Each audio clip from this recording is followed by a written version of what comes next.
Omzum yükle doldu ama bende vazgeçmek yoktu.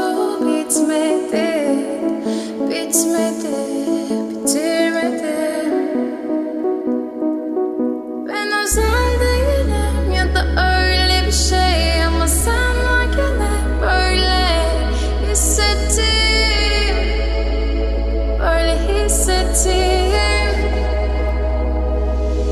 Yanan her şey gülmüyor olmalı, bunu sen de hatırlarsın da artık